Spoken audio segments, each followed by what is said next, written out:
नमस्कार दोस्तों। आज का करंट अफेयर। सबसे पहले आप सभी साथियों को होली की हार्दिक शुभकामना। राजस्थान में ई ड्राइविंग लाइसेंस और ई पंजीयन प्रमाण पत्र की सुविधा कब से प्रदान की जाएगी? 1 अप्रैल 2024 से। राजस्थान ऐसा करने वाला दूसरा राज्य बनेगा। इससे पूर्व केरल राज्य में यह सुविधाएं उपलब्ध करवा दी गई है।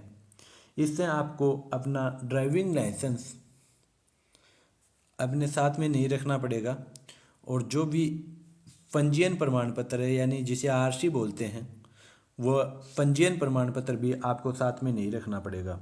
आप उसे अपने मोबाइल से भी दिखा सकते हो। अगर दोस्तों मेरे द्वारा दी गई जानकारी आपको अच्छी लगे तो इसे लाइक शेयर सब्सक्राइब अवश्य करें। 22वीं कुलपति चल वैजयंती खेलकूद प्रतियोगिता का आयोजन कहाँ किया गया? स्वामी केशवानंद राजस्थान कृषि विश्वविद्यालय बीकानेर में। इसमें ओवरऑल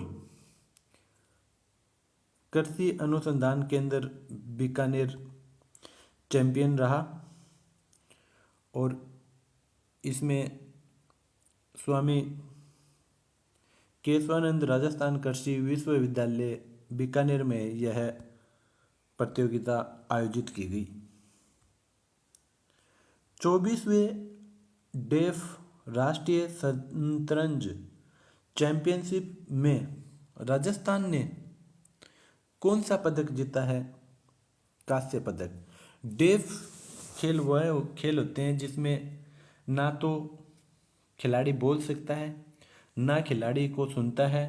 उन्हें उन खेलों को हम डेफ खेलों में शामिल करते हैं। अगर जिसका कुछ अंग भंग हो रखा हो उसे हम पैरा खेलों में शामिल करते हैं और जो एकदम सेफ खेल होते हैं उसमें खिलाड़ी 100% फिजिकल फिट होता है।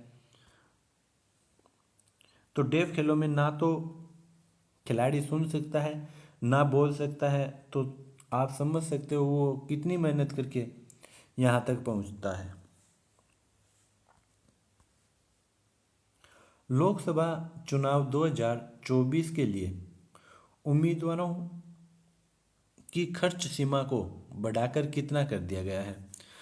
राजस्थान में लोकसभा के चुनाव 2 चरणों में होंगे। भारत में लोकसभा के चुनाव 7 चरणों में होंगे।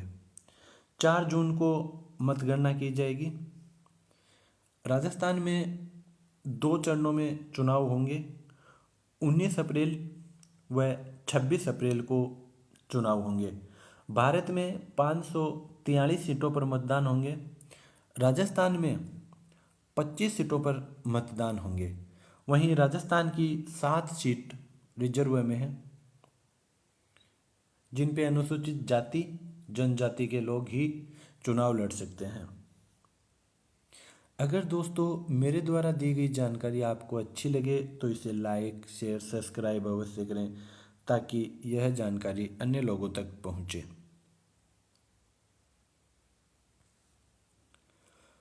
प्रदेश का 5वां बहुउद्देश्य ग्रामीण हॉट बाजार ठिकरिया सीकर में किसके द्वारा तैयार किया जा रहा है?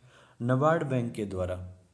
नाबार्ड बैंक के द्वारा राजस्थान के सीकर में बहुउद्देश्य ग्रामीण हॉट बाजार तैयार किया जा रहा है जो ग्रामीणों के लिए एक अच्छी पहल होगी। राजस्थान का 10वां संभाग सीकर को बनाया गया है। ये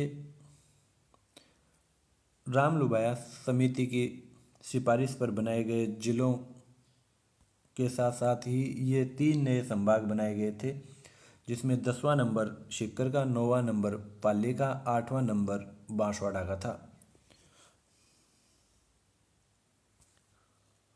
जल जीवन मिशन के तहत जल शक्ति मंत्रालय के द्वारा राजस्थान में जिलों की परफॉर्मेंस के आधार पर रैंकिंग तैयार की गई। इसमें कौन सा जिला टॉप स्थान पर रहा? डीडवाना कुचामन। अब हाल ही में राजस्थान में 50 जिले हो गए हैं, जिनमें ये जो जल जीवन मिशन के तहत केंद्रीय जल संसाधन मंत्री द्वारा परफॉर्मेंस का आधार रैंकिंग तैयार की गई है। ये केवल 48 जिलों के आधार पर तैयार की गई है। इसमें जयपुर शहरी व जोधपुर शहरी को इसमें शामिल नहीं किया गया है। 48 जिलों को इसमें शामिल किया गया है। टॉप 11 जिलों में पिछले एक माह में जो कार्य किया गया है उसके आधार पर टॉप 11 जिलों को इसमें शामिल किया गया है। इसके लिए 14 प्रकार के लक्ष्य रखे गए थे, जिसमें जितने अधिक किए उन्हें उतना अधिक नंबर प्राप्त हुए। जल जीवन मिशन में डीडवाना कुचामन 100 में से 75.95 अंक हासिल किए। खेरथल तिजारा को 70.47 अंक मिले। दोनों ही जिले टॉप परफॉर्मेंस रहे। इसके अलावा श्री गंगानगर, सलूम्बर, शाहपुरा, चित्तौड़गढ़, नीम का थाना, प्रतापगढ़, बांसवाड़ा, कोटा, उदयपुर को 20 श्रेणी में रखा गया। 13 जिलों का कामकाज औसत का रहा व 24 जिलों की परफॉर्मेंस थोड़ी खराब रही, इसीलिए उन्हें डी श्रेणी में रखा गया। जल जीवन मिशन 2019 से प्रारंभ की गई है। इनका मुख्य लक्ष्य है 2024 तक घरेलू जितने भी घर हैं उन तक नल के द्वारा पानी पहुंचाना इनका मुख्य लक्ष्य है। यह मिशन जल शक्ति मंत्रालय के अंतर्गत आता है। इसमें केंद्र और राज्य का हिस्सा राजस्थान में 50-50% है। अगर दोस्तों मेरे द्वारा दी गई जानकारी आपको अच्छी लगे तो इसे लाइक, शेयर, सब्सक्राइब अवश्य करें। जय हिंद, जय भारत।